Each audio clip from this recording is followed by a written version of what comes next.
बिस्मिल्लाहिर्रहमानिर्रहीम। बेटा 10th class की बायोलॉजी के सेकंड लास्ट चैप्टर का हमारा सेकंड लास्ट लेक्चर भी है। That is about the achievements of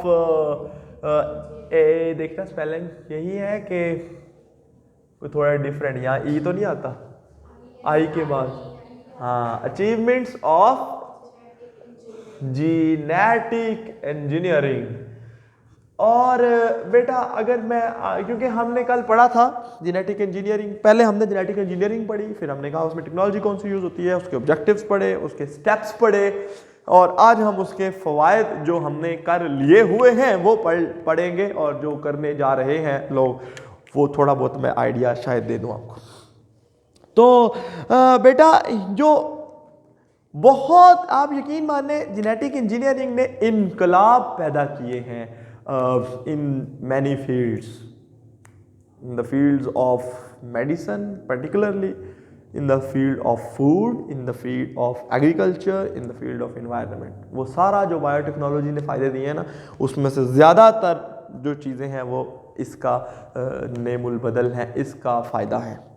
अल्लाह ने हमें ये जेनेटिक इंजीनियरिंग के इल्म से ये चीज़ें अता की।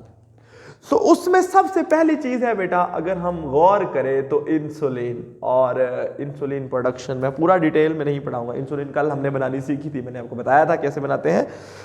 तो लेकिन मैं आपको जो चीज़ सिखाना चाहता हूँ दैट इज़ व्हाट वी से कि इंसुलिन शुरू में कैसे बनती थी। आपको मैंने बताया था कि insulin was manufactured by processing the pancreas of the cow, and बड़ा महंगा काम था, बड़ा मुश्किल काम था। तो अब क्या हुआ कि आहिस्ता आहिस्ता वही इंसुलिन जेनेटिकली इंजीनियर्ड बैक्टीरिया है। कैसे थे मैंने आपको कल बताया था कि इनके अंदर वो जीन ऑफ इंटरेस्ट, हमने इंसुलिन वाला जीन डाल दिया था और वो बैक्टीरिया आराम से प्रोडक्शन करी जा रहे हैं जीन्स प्रोटीन्स की, ठीक है। और इंसुलिन एक प्रोटीन है, ठीक है।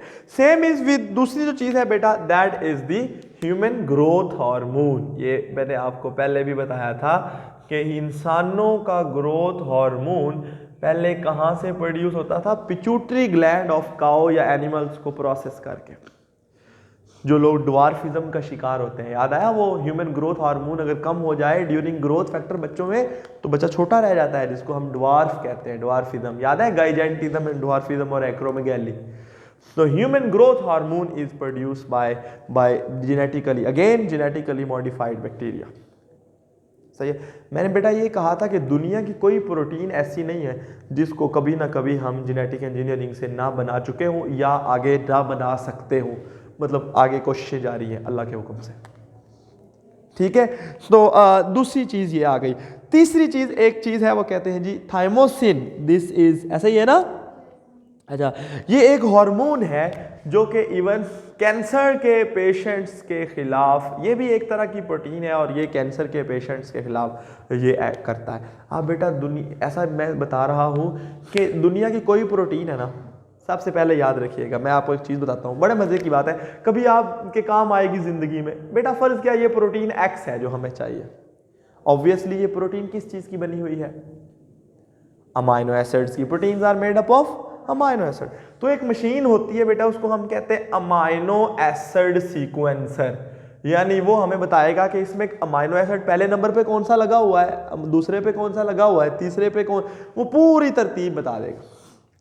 फिर आपको आगे फर्स्ट सेकंड ईयर में आप एक बात जाके पढ़ेंगे कि अगर हमें पता हो ना कि अमाइनो एसिड कौन सा है, तो आपको बकायदा यहाँ पे एक कोड पढ़ाया जाएगा, पूरा जेनेटिक कोड कहते हैं। हर अमाइनो एसिड का कोड अलग अलग होता है, सही है। 64 कोडोन है और अमाइनो एसिड है 20, ठीक है। तो वो बस फर्ज किया पहला अमाइनो एसिड कोई एक है, अमाइनो एसिड 1 उसका नाम है और उसके लिए कोड है, फॉर एग्जांपल AUG फर्ज किया, मैथ्योनीन है शायद, यार मैथ्योनीन है, सही है। ये AUG कोड है बेटा, सही है।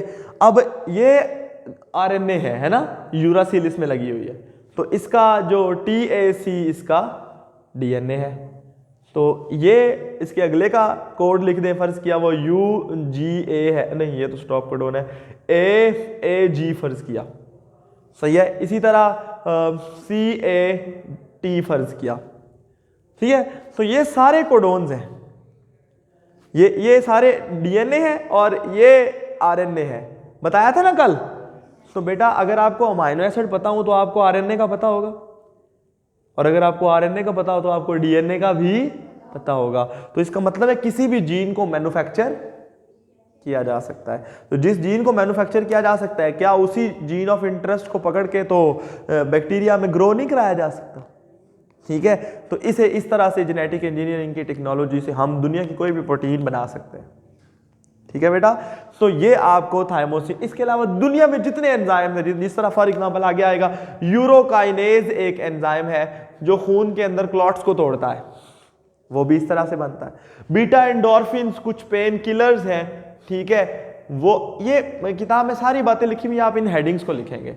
बीटा एंडोर्फिन्स कुछ पेन किलर दवाइयां हैं, ये भी प्रोटीन है, ये भी इस तरीके से लिए जाते हैं। इस तरीके से बेटा छठे में मेन चीज इसमें मैंने आपको थीम ये बता दिया। अगर कहते हैं अगर आप ये नहीं समझ आए मैं दोबारा इलेबोरेट कर देता हूँ ताकि आपका नॉलेज बढ़ जाए। ये किताब में नहीं लिखी हुई बात कि अगर बेटा आपको प्रोटीन की अमाइनो एसिड सीक्वेंस पता है तो ऑब्वियसली उससे आप आरएनए सीक्वेंस पता कर सकते हैं, खुद बना सकते हैं लिख के। और अगर आपको आरएनए सीक्वेंस पता है तो आप डीएनए सीक्वेंस बना सकते हैं, और डीएनए सीक्वेंस ही तो जीन होता है ना भाई, सही है। तो जीन जब बन गया तो फिर उसको वो कल जो स्टेप्स पढ़ाए थे उनके जरिए आप आराम से चला सकते हैं। इसके अलावा बीटा एंडोर्फिन्स के अलावा जो है that is human growth hormone भी बता दिया। और क्या चीज है भला? वैक्सीन, वो मैं बताता हूँ, वो इसको एक बार रोक दें आप सिर्फ। इंटरफेरोन्स, हाँ ये चीज़ रह गई थी, मैंने वैक्सीन को जान के एंड में पढ़ाना है क्योंकि वो उनको नेक्स्ट चैप्टर में भी पढ़ने वाले हैं। इंटरफेरोन्स ये आपको पता है एंटीवायरल प्रोटीन्स होती हैं, ये भी प्रोटीन्स हैं, इनको भी बनाया जा सकता है इसी ही तरीके के साथ। अब आते हैं last, that is the vaccine. ये जो है ना ये थोड़ा इंटरेस्टिंग एरिया है, मेरा काम भी इस पे है। तो वैक्सीन क्या है बेटा?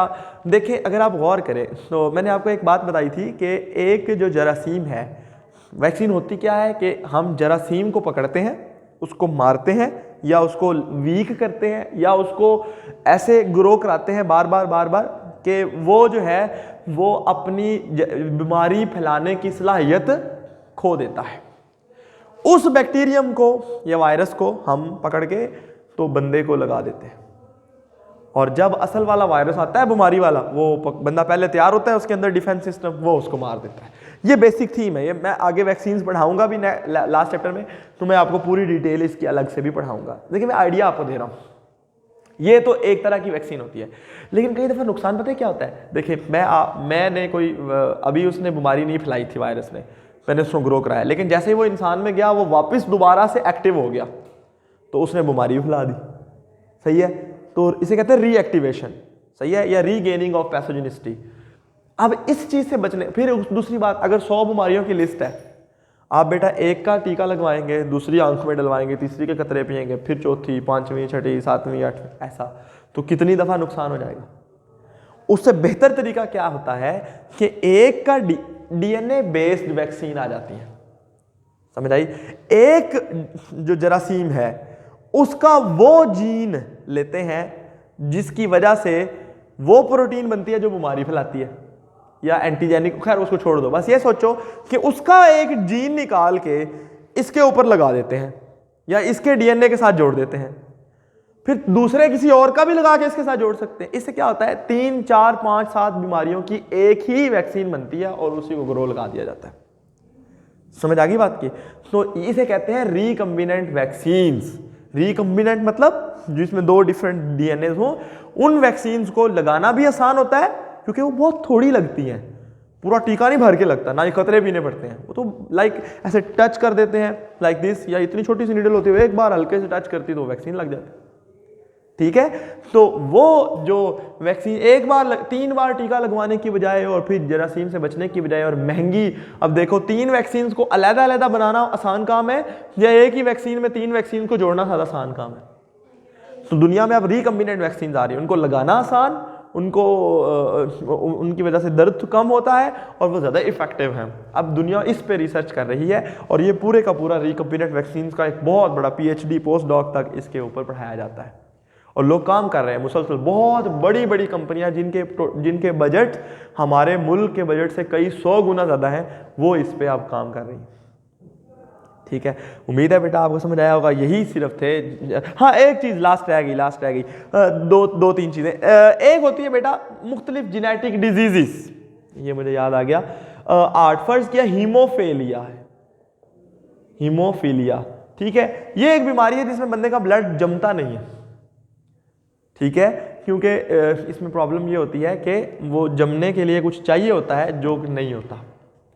तो वो एक जेनेटिक डिजीज़ है कि उसका जीन खराब होता है। सिमिलरली सिकल सेल अनीमिया, यानी ये एक डिजीज़ है, यानी समझ आ गई ना, सिकल सेल डिजीज़ ये ब्लड डिजीज़ हैं मुख्तलिफ। खून, इनके अंदर खून के सेल्स ख़राब होते हैं।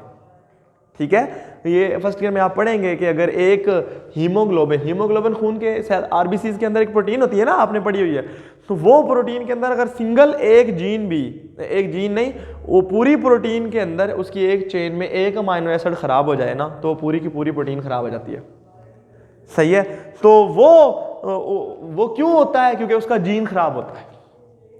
तो उन सारी जीन्स को खत्म करने के लिए क्या किया जाता है? Gene therapy. सही है, तो ये बीमारियां खत्म करने के लिए जीन थेरापी, ये 8वां पॉइंट है। और लास्ट इज ट्रांसजीनिक प्लांट्स। ऐसे जो है वो ट्रांसजीनिक प्लांट्स और ट्रांसजीनिक एनिमल्स बनाए गए हैं, जो प्लांट्स नाइट्रोजन डायरेक्ट फिक्स कर सकते हैं। ट्रांसजीनिक एनिमल्स ज़्यादा दूध देते हैं, ज़्यादा अच्छा गोश्त देते हैं, ज़्यादा ऊन देते हैं, ज़्यादा खाल देते हैं। जो चीज़ की उनकी ज़रूरत होती है वो चीज़ ज़्यादा प्रोड्यूस करते हैं।